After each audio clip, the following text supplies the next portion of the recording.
আজকে কথা বলবো ইউটেরাইন প্রোলাপস বা জরায়ু বের হয়ে আসা।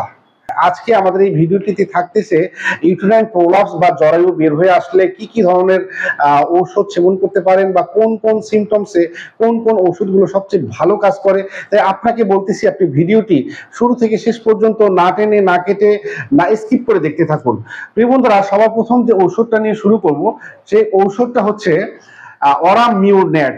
আপনাদের মধ্যে ইতিপূর্বে আপনাদের মধ্যে অনেকেই এই ওষুধটার নাম শুনেছেন। এই ওষুধটা হচ্ছে বিশেষ করে যাদের জরায়ু বের হয়ে আসতে চাচ্ছে বা এমন একটা অবস্থা যে জরায়ু একেবারে বের হয়ে আসে, বিশেষ করে যাদের বাচ্চা প্রসবের পরে যাদের জরায়ুটা বের হয়ে আসছে বা আর ভিতরে ঢুকতে চাচ্ছে না, তো এটা একেবারেই কষ্টকর। বিশেষ করে পরিশ্রমের সময় বা কাজ করার সময়, অতিরিক্ত হাঁটাহাঁটি করার সময় বা অতিরিক্ত কোনো কিছু ভারী কিছু তোলার সময় যাদের কষ্ট হচ্ছে তাদের জন্য একটা হোমিওপ্যাথি ঔষধ হচ্ছে এই অরামিউনেট। এই ওষুধটা সেবন করতে হচ্ছে 4টা করে ট্যাবলেট চকলেটের মতো চুষে খেতে হবে, ডেইলি 2 থেকে 3 বার সেবন করতে হবে।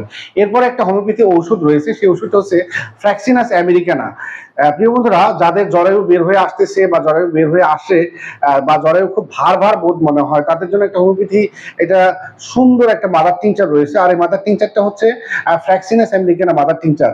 আর এই ওষুধটা সেবন বিধি হচ্ছে 15 ফোঁটা ওষুধ 1 কাপ পানিতে মিশিয়ে ডেইলি 2 থেকে 3 বার সেবন করতে হবে। এছাড়াও হোমিওপ্যাথিতে অনেকগুলো লক্ষণ অনুযায়ী পটেন্সি মেডিসিন রয়েছে, অবশ্যই আপনাকে পটেন্সি মেডিসিন গুলোও সেবন করতে হবে। যেমন অনেকগুলো ওষুধের মধ্যে ফাইটোলাকা রয়েছে, তারপরে কোনিয়াম রয়েছে, এরপরে রাস্টক্স রয়েছে। এরপরে যদি আপনি কোনো ইনজুরি জনিত কারণে এই সকল সমস্যা হচ্ছে তাহলে আপনার জন্য এস্টাফিসিকরা রয়েছে।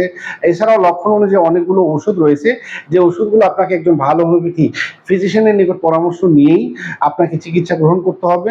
তো প্রিয় বন্ধুরা, ভালো থাকুন, সুস্থ থাকুন। দেখা হবে অন্য কোনো ভিডিওতে নতুন কোনো বিষয় নিয়ে। আসসালামু আলাইকুম রহমতুল্লাহ।